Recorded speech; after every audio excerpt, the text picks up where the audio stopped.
Watching videos without subscribe is injurious to YouTubers மற்றும் உயிரை கொல். Hello friends, welcome back to my channel. இது நம்ம B2T கிச்சன். இன்றைக்கி நம்ம வந்து ராகி புட்டு எப்படி செய்கிறது அப்படின்னு பார்க்க போகிறோம். ரொம்பவே டிஃப்ரெண்ட்டான ஸ்டைலில் வந்து ட்ரை பண்ணியிருக்கோம். நீங்களும் உங்கள் வீட்டில் இந்த மாதிரியே ட்ரை பண்ணிட்டு எப்படி இருந்துச்சு அப்படின்னு சொல்லிட்டு கமெண்ட் பண்ணுங்கள். கண்டிப்பாக ஒரு முறையாட்டு இந்த மாதிரி உங்கள் வீட்டில் செஞ்சு பாருங்கள், ஓகேவா?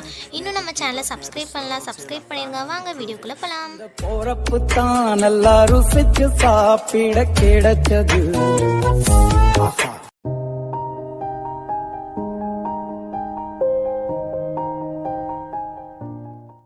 நான் வந்து 150 கிராம் வந்து ராகி மாவு வந்து சேர்த்துருக்கேன். நான் வந்து 50 நான் வந்து மெஷர் பண்ணிட்டு 3 டைம் வந்து நான் வந்து சேர்த்துருக்கேன், ஓகேவா? அதுக்கப்புறமா ஒரு கிளாஸில் வந்து கொஞ்சமாக உப்பு சேர்த்துக்கோங்க. எவ்வளோ உங்களுக்கு தேவையோ அந்த அளவுக்கு உப்பு சேர்த்துட்டு அதில் வந்து கொஞ்சமாக தண்ணி சேர்த்துக்கோங்க. தண்ணி சேர்த்துட்டு இதை வந்து நல்லா மிக்ஸ் பண்ணிக்கோங்க. அந்த உப்பு வந்து நல்லா கரையிற அளவுக்கு ஸ்பூன் வச்சு நல்லா மிக்ஸ் பண்ணிக்கோங்க. இதை வந்து இந்த மிக்சரில் வந்து சேர்த்துக்கோங்க, ஓகேவா?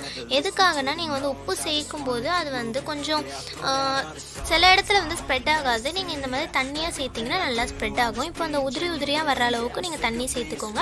அதிகமாக சேர்க்கணும்னு இல்லை, ஓகேவா? இப்போ ஒரு இட்லி பாத்திரம் எடுத்துக்கோங்க. மேலே வந்து ஈர துணி போட்டுட்டு அந்த மாவை வந்து இந்த மாதிரி ஃபுல்லாக போட்டுருங்க, ஓகேவா? போட்டுட்டு இதை வந்து கரெக்டாக 10 மினிட்ஸ்க்கு வந்து நல்லா அப்படி வேக விட்டுருங்க, ஓகேவா? 10 மினிட்ஸ் ஆகிட்டு இப்போ கலர் பார்த்திங்கன்னா நல்லா சேஞ்ச் ஆகிருக்கு, நல்ல ஸ்மெல் வரும், ஓகேவா? அதை வெளியே எடுத்து ஒரு பாத்திரத்தில் மாற்றி வச்சுருங்க. இப்போ வந்து திருவின தேங்காய் வந்து உங்களுக்கு எவ்வளோ தேவையோ அவ்வளோ சேர்த்துக்கோங்க. அதுக்கப்புறமா நான் வந்து கொஞ்சமாக மண்டவெல்லம் வந்து சேர்த்துருக்கேன் இனிப்புக்காக.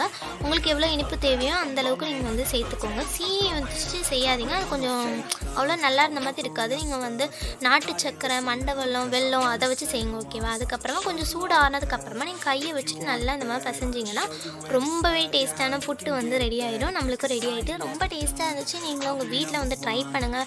ட்ரை பண்ணிட்டு மறக்காமல் கமெண்ட் பண்ணுங்கள். உங்கள் ஃப்ரெண்ட்ஸ் கொஞ்சம் பேருக்காவது ஷேர் பண்ணுங்கள் இந்த வீடியோவை. இந்த வீடியோவுக்கு மறக்காமல் லைக் பண்ணிடுங்க, மறக்காமல் சப்ஸ்கிரைப் பண்ணிடுங்க, ஓகேவா? இந்த மாதிரி டிஃப்ரெண்ட்டான ரெசிபீஸில் வந்து உங்களை வந்து நெக்ஸ்ட் வீடியோவில் மீட் பண்ணுறேன். தேங்க்ஸ் ஃபார் வாட்சிங், பாய்.